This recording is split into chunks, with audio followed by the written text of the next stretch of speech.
To avoid being accused of favoritism, my mother forced me, despite my severe anemia, to participate in the school's group blood donation drive. After only 100 milliliters, my vision started going dark. I reached for the needle, trying to stop the procedure, but the young nurse immediately grabbed my wrist and pinned it down. Only 100 milliliters and you already want to quit? The other students all donated 400. She glanced at my pale face, her eyes full of disgust. Donating blood is something honorable. Selfish people like you, pretending to be sick just to get out of it, deserve to have double drawn as punishment. Nearby, my mother watched me coldly, disappointment written all over her face. Brianna Hayes, is this really how I raised you? Everyone else donated. Don't think you're special. You will finish these 400 milliliters today, even if it kills you. I gasped for air, my heartbeat pounding so violently it felt like my chest would explode. By the time they reached the third bag, my vision had completely blurred, and I collapsed heavily onto the floor. My soul slowly drifted upward as I looked at my mother with guilt in my eyes. I'm sorry, Mom. I really wasn't lying. This time, I truly couldn't hold on any longer. A suffocating feeling, like death itself gripping my throat, suddenly crashed over me. My vision went black, and my body collapsed onto the blood donation table. The needle shifted with the impact, and blood began flowing backward through the tube.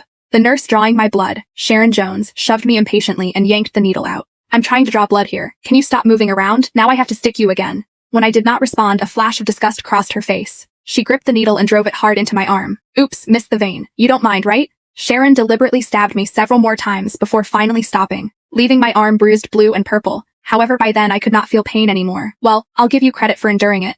No sense of collective spirit at all. Everyone's donating blood and you're here pretending to be sick and fainting. It's only 400 milliliters. Everyone else donated. You're the only one acting delicate. She switched out the blood bags without even looking up, muttering under her breath.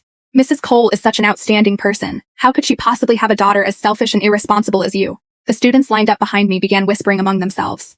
I heard she has severe anemia and still came to donate blood. Did she actually die? No way. Didn't the nurse say she was faking it to get out of donating? Besides, Mrs. Cole dotes on her so much. If something had really happened, would she still be standing there acting so calm? As they talked, the looks they gave me became even more contemptuous. I floated in midair, panicked, turning desperately toward my mother. Her brows were tightly furrowed as she stared at me with disappointment and disgust. Brianna Hayes, stop pretending already. All your classmates are watching. Get up this instant. However, I remained motionless. Sharon paused, her hand still pressing against my arm, then sighed toward my mother. Mrs. Cole, if she refuses to cooperate like this, should we even continue drawing blood? We've only taken 100 milliliters so far. The other students all donated 400, and none of them made such a huge fuss. She even threatened me earlier, saying she's the director's daughter, and demanded I record other students' donations under her name. Otherwise, she'd report me to the hospital. Maybe we should just forget about taking her blood this time. Instinctively, I tried to explain. However, no sound came out. My mother's face darkened. She suddenly drove her foot hard into my lower back. My body was already limp. The kick sent me crashing heavily onto the floor. You've truly disappointed me. Since when did you learn to bully people with your status? How did I end up